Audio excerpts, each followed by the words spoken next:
Hi. Do you find that you are sitting there trying to think up ideas for content, feeling like you've got to be making content all the time, every day, and it's just taking over your business? You've got no time for your clients, no time for anything else. You're just making content and you don't know what to do about it. You want someone to take a little bit of the strain off your shoulders.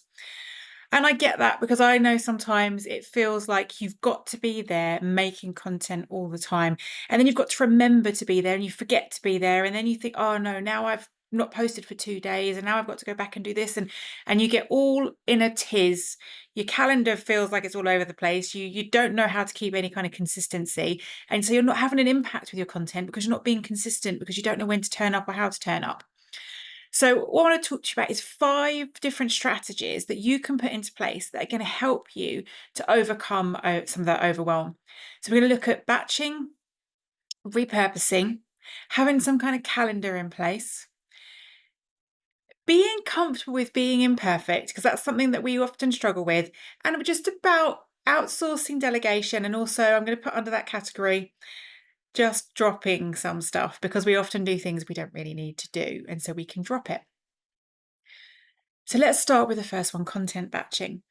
I do this for some things, not for everything. And I'll tell you the reason why as we go through it. So content batching is basically we'll sit down and you will produce say, a week's load of content or a month's load of content all in one go. And then you will maybe find somewhere where you can schedule it out or you'll put it in your calendar so you've got it ready to post on the day. And this is really great. This can have so much benefit for you because it can be much more time efficient because you do it in a condensed time period. It can also mean that you're more consistent because you've got the content there, you've got it ready to go. So you know that you're turning up every single day with something. And it can, like I said, save you time because when you write one piece of content, you spend all your effort on that. But if you maybe were to write 2 or 3 related pieces of content, you can be doing them at the same time and make it much easier. And it can reduce your stress because you know you've done the month's content. It's great. It's all there. It's ready to go. And you don't have to think about it till you do your next content batching day. And you can schedule that into your calendar, have a day where you do content, and that's that. So you can make this more effective by maybe planning themes in advance or making sure that everything is set up ready to go. So you've got scheduling apps to schedule things once you've got the content, which will make it easier. The reason content batching can sometimes be not such a great thing to do is one, it requires you to be very disciplined because you have to set that time aside and you need such good planning. And actually I've found sometimes if I sit down, I think I've got to create 30 pieces of content in one go. I'm like, oh, and my brain struggles with that. And actually that increases my overwhelm. So it's a balancing act. And sometimes if you are batching too much in advance, you actually are not being overly relevant. And it might not apply to everyone, but there may be things that are coming up. You may be missing relevant stuff. And so it's being prepared for the fact that you might have to do content in between what you're batching as well. So I'm going to tell you what I batch and what I don't batch. I don't generally batch my education, just my general content. And I could do, but I'm not. I prefer personally to do it off the cuff. But if you're someone who's very organized and likes to do that all batched, you can do that. And I'm working on it a bit more. And you can also do things where you make it so that it's more simple for you. What I do batch is things like engagement posts. So I have a group on Facebook and it requires engagement. Some of them are repeated every week. So promotion ones, they're just repeated week after week after week. So I can just schedule those in. But other of the engagement posts where I'm asking questions, I'm getting to people to engage, I will schedule those out in advance and you can do 6 weeks to 2 months at a time. And I will schedule those out so they're there. I don't have to think about them. They're not relevant in terms of they're not going to be not relevant because they're interesting questions about people and getting to learn about people. So they're never going to lose their relevancy. So I can just do those in a batch and they're quite simple to do. When it involves actual piece of writing, I would actually run out of inspiration and flow if I had to write 30 pieces of long form content or record 30 videos in one go.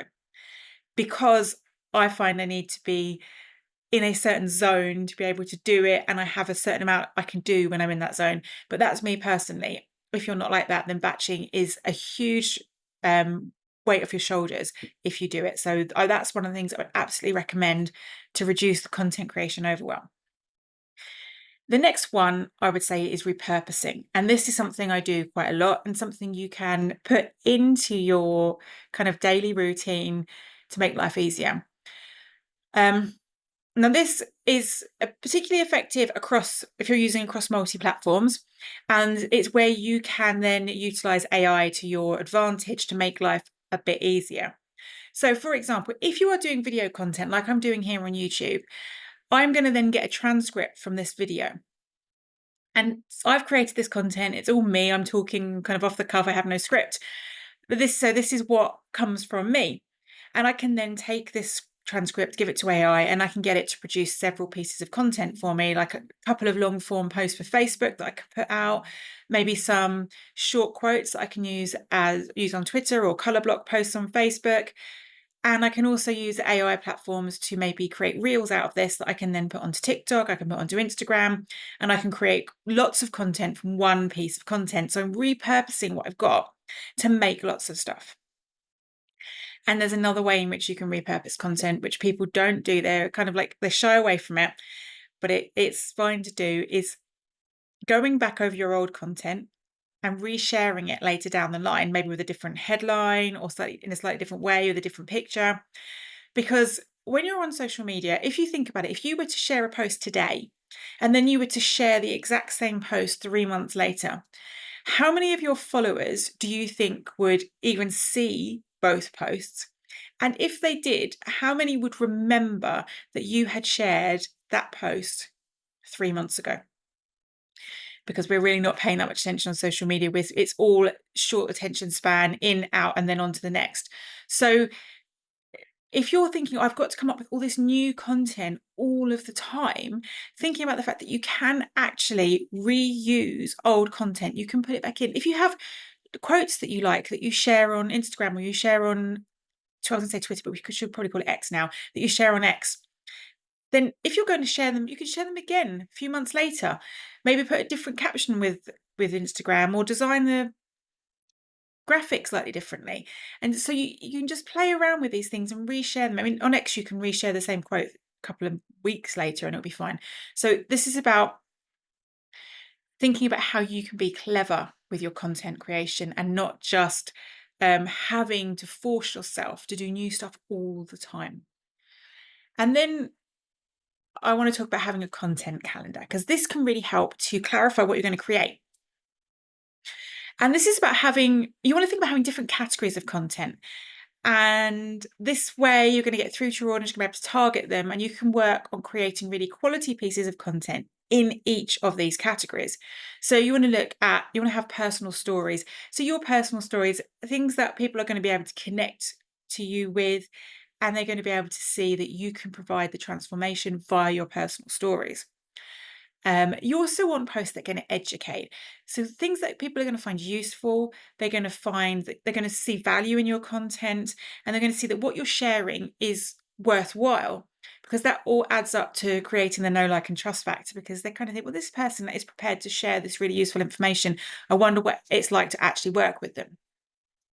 And then you want content that asks questions, because you want to be learning about your audience as well. And you want to be getting them engaged in your content, because you don't just want to be talking at people. You want people involved. You want people to answer questions. You want to know a bit more about them, so you know who it is that's in your world. And think about content as well. It's going to be inspirational and uplifting. It doesn't have to educate, but maybe it's just going to make people feel good.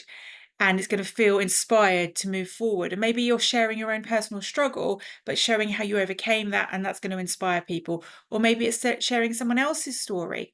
Maybe it's sharing one of your clients and how they did something. So that's got to go into your content calendar. And then sharing success stories or stories from your clients, testimonials, all of those things can go in. And then ultimately as well, you want to have the promo posts put in amongst it all as well. So you're thinking about creating a calendar that has all these elements in there that you can then use to create some valuable content that people are going to want to engage with, people are going to want to read, and people are going to build up that relationship with you. And it takes the overwhelm off if you're thinking, okay, right, these are the categories, and I can create, especially if you would say content batching, you're going to have these categories and you can create. And I'm thinking, let's go 1, 2, 3, 4, 5, 6, 5 or 6 categories. So you've got 30 days. You're going to say it's 6. You've got to create 5 posts from each category. That then makes it much easier to target down and get really focused on what it is that you're doing. And the next one is more about what's going on up here. So this is about embracing our imperfections. Often we get overwhelmed by content creation because we think, oh, what are people going to think if I do this? And what are people going to say about this? And oh, I'm going to attract haters. And this is going to, and you get all these stories go on in your head, and they are stories. Because the truth is, when you first start, particularly, no one's really going to see much of your content. And when someone said this to me, I was like, oh yeah, that's so true. I mean, I'm going out on YouTube now, and I've got some following already, so it might be slightly different for me, but I've been online quite a while. If you were starting your business, you were starting a YouTube channel and you had no following at all, no one's going to see your first video. And actually, they said to me, no one's probably going to see your first 100 videos, because it takes time to build up a reputation, to build up a following. And then you've practiced and you've got better and people are more impressed and they think, yeah, I like this person. And there's another thing to dwell on with this. People connect with your imperfections. So when we're buying, people buy off people. And it's very hard to buy off somebody you see as perfect and achieved it all, because that creates this huge gap between you and them. And it's hard to relate to them. And if you see somebody that makes mistakes, or they stumble over their words, or they don't quite get it perfectly, or their lighting's not perfect, and they're just going on YouTube like I am right now, doing what they're doing and talking and being themselves, then if they get things not 100% right, or the lighting's not right, or their makeup's not right, or the sound's not 100% perfect, we will forgive them because they're people like us. And we think, oh my gosh, well, they're a bit further on than I am because I'm a bit scared to put that video out. So thinking about it that way, that you're actually going to build stronger connections by being not perfect. And so the best way to get better at anything is to just do it. So that's my advice when those thoughts come up. And then there's outsourcing and delegating and dropping things. So this is about choosing where you want to market. When you start, there is no obligation to be on every single platform. My main following is on Facebook, and I'm now starting to branch out into other platforms, but I've built quite a strong following there as well already. Before I even thought about other platforms, I started to build a strong base in one area, because then that gives me the ability to move out, because I can master one and I can move on. When you try and master them all at one go, it can become very, very overwhelming, and you don't really know how to manage all of those platforms in one go. So start with one. Don't worry about the rest, right? You don't have to reach every single person on day one. Reach some people, master something, do something. Start to perfect one of them, start to hone your craft, and then you can add more out. If, for example, you struggle with making graphics that would go onto Instagram or Reels or Stories, all of these things, and it's a real headache for you and it takes ages, don't do them. If you are really good at writing written content, then do written content on Facebook and connect with people that way. On the other hand, if you don't really like writing, but you like getting in front of a camera and talking and creating reels and creating videos, and you're happy and comfortable doing that, then lean into your zone of genius and do that. There's no obligation to do both. And like I said, if you're doing that, you can always tweak it and make other things. And the same with if you want to do videos. If you're writing written content, you can give it to AI to give you an outline for a script that you can do. So there's all ways in which you can adapt, but you don't have to do that straight away. And if you go later down the line and you want to create Canva templates for loads of stuff and really nice graphics, you can buy ready-made content. Or two, you can just hire somebody to do that for you.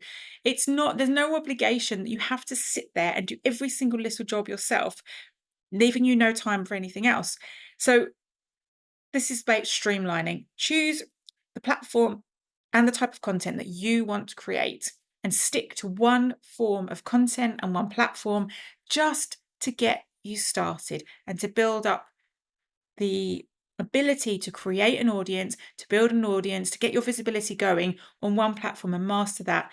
And then by the time you've mastered that, you will probably be having enough revenue coming in to be able to hire people to help you to expand out into other platforms.